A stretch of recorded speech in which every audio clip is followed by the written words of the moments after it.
Hello. Today I'm reading to you from Something Special at Leonard's Inn, Chapter 2, Shepherd's Night. Jerome was getting old. He knew his business, and he was glad he had his nephews Isaac and Josiah to help in looking after the growing herd. Sure, the boys were young and impetuous, and sometimes get caught in sleeping when they should be alert. But since they were young, they were learning. The stars were particularly bright that night as Jerome began to contemplate his age and his youth. He remembered the days when he would seek out ways to make the mundane job of watching the sheep more interesting, the games he and the other young shepherds played, the jokes they would try to put over on the older men. A sad smile touched his lips as he remembered the time when he and his cousin Joshua had run the entire herd through the courtyard of Leonard's Inn.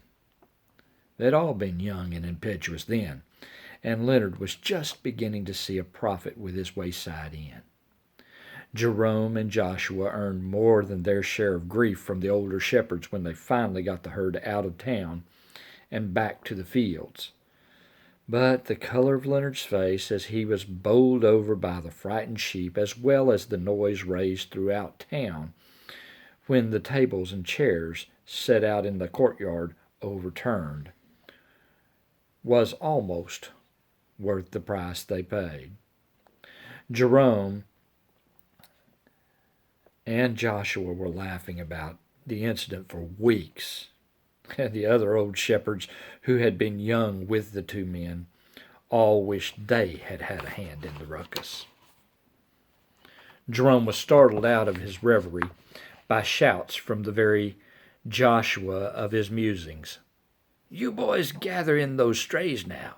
You do not want to be missing any of the herd when the last light falls."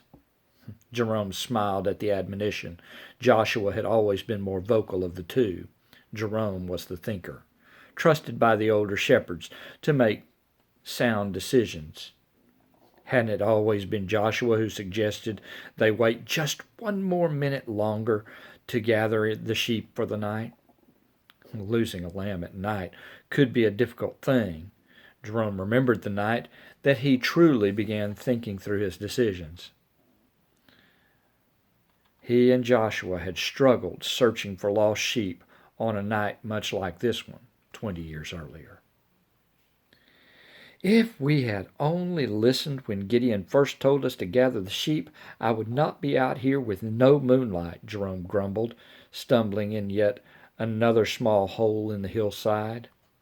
These country hills were full of little dangers, holes, stones, hummocks, that were easily avoided in the sunshine, but hazards to be reckoned with, even when the moon and stars shone brightly. Tonight, however, there seemed to be no light whatever. "Next time," he thought, "next time I will not be so easily swayed into watching girls instead of sheep." He did have to admit that watching the girls carry the washing back to town from the riverside was much more interesting than keeping a close eye on the sheep. They could hear the sheep well enough as they peeked over the hill to fall in teenage love again with the young women from the village. Not watching the sheep, both boys had missed when two of the sheep under their care wandered away from the flock. It was already growing dark when they found the first of the missing lambs. Gideon had threatened them with their very lives if all 100 sheep were not safe and secure when the morning watch began. It was this particular moment that Jerome had decided never again to be distracted from his job watching the sheep. Jerome could think of nothing that would draw his attention away without having someone to replace him in responsibility, even if it meant he go hungry or stay late on his own watch. Now he was battling not only the physical obstacles of the dangerous landscape, the dark skies, and desired sleep, but also the internal obstacles of self-doubt in his own abilities and the well of anger developing against his closest friend. Joshua was the cause of the missing sheep in the first place, and now Jerome was here, alone.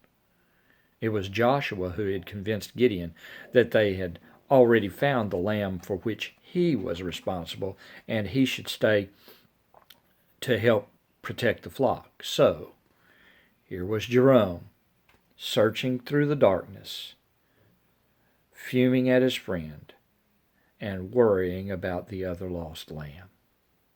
Alone. "They're all here, Jerome," Isaac said. He was the spokesman of the two younger shepherds, much like Joshua had been when he and Jerome were the younger shepherds in the fields.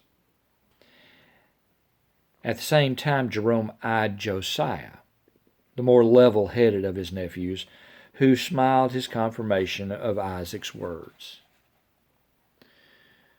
Before Jerome could dismiss the boys to a time of rest for the night, the darkness was shattered.